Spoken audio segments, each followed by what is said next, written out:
Good morning my dear students.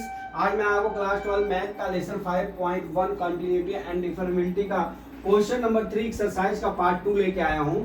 इसमें क्या दिया, examine the following function for the continuity B. हमारा सवाल क्या दिया है, F X equal to 1/x-5 X not equal to 5 दिया है। ठीक है, तो हम क्या करते हैं, यहाँ पे देख लीजिए, यहाँ से हम सॉल्व करते हैं। क्या हमारा डोमेन, यहाँ लिख देते हैं डोमेन यक्स बराबर क्या है हमारा सी है। ठीक है, जहां पे यक्स नॉट इक्वल टू क्या है 5 है। यहां पे भी अपने को 3 स्टेप जाना है। पहला स्टेप है लेफ्ट हैंड लिमिट, दूसरा स्टेप है राइट हैंड लिमिट, तीसरा स्टेप है फंक्शनल वैल्यू। ठीक है, ये 3 स्टेप अपने को जाना है। तो सबसे पहले हमारा जो ये फंक्शन दिया है, इस पे इसकी जगह हमारा डोमेन x इक्वल टू सी है। ठीक है, तो जहां पे x है वहां पे हम c लिख लेते हैं। ठीक है, तो यहां पर हम लिखते हैं लेफ्ट हैंड लिमिट बराबर क्या हो जाएगा, f x is equal to 1/x-5। अब यहां पे limit f x is x tends to c. ठीक है, बराबर limit x tends to c बराबर 1/x-5 दिया है। अब देख लीजिए एफ सी बराबर कितना हो जाएगा 1/c-5। हमारा क्या हो जाएगा, ये लेफ्ट हैंड लिमिट आ गया। दूसरा क्या है, अब यहां से हम, ये पहला टॉपिक हो गया, ये दूसरा टॉपिक हो गया, राइट हैंड लिमिट ज्ञात कर लेते हैं। अब राइट हैंड लिमिट ज्ञात करेंगे तो सेम प्रोसेस आएगा, F x is equal to कितना हो जाएगा 1/x-5। यहां पे आप लिखेंगे limit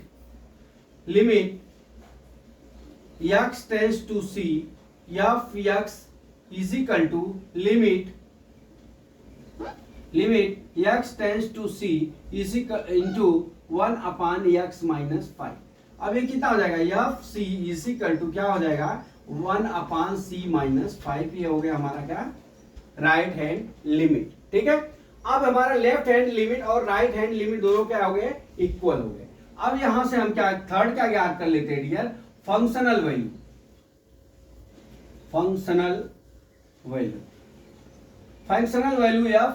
f x is equal to 1/x-5 दिया है।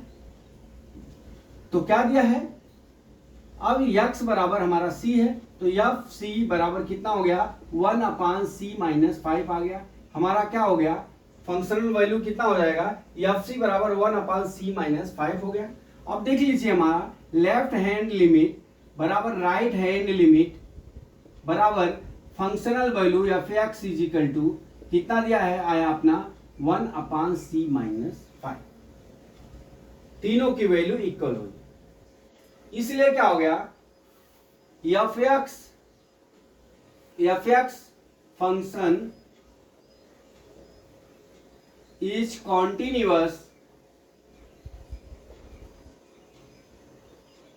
एट एक्स बराबर सी। तो डियर इतना ही अपने को लिखना था। ये तीनों अपने को तैयार करना है, क्या, left hand limit, right hand limit और क्या है हमारा फंक्शनल वैल्यू। ठीक है, तो यहाँ पे डोमेन हम क्या मान लेते हैं, x बराबर c मान लेते हैं। जहां पे x की वैल्यू है वहां पे हम c रख लेते हैं और तीनों की वैल्यू को ज्ञात कर लेते हैं। अगर तीनों वैल्यू हमारा इक्वल है तो ये हमारा न्यूमेरिकल सही है। तो माय डियर स्टूडेंट्स, मैं समझता हूं कि ये न्यूमेरिकल आपको समझ में आ गया होगा। अगला न्यूमेरिकल कल मैं फिर लेके आता हूं। जय मां सरस्वती, जय भारत माता, जय जवान, जय किसान।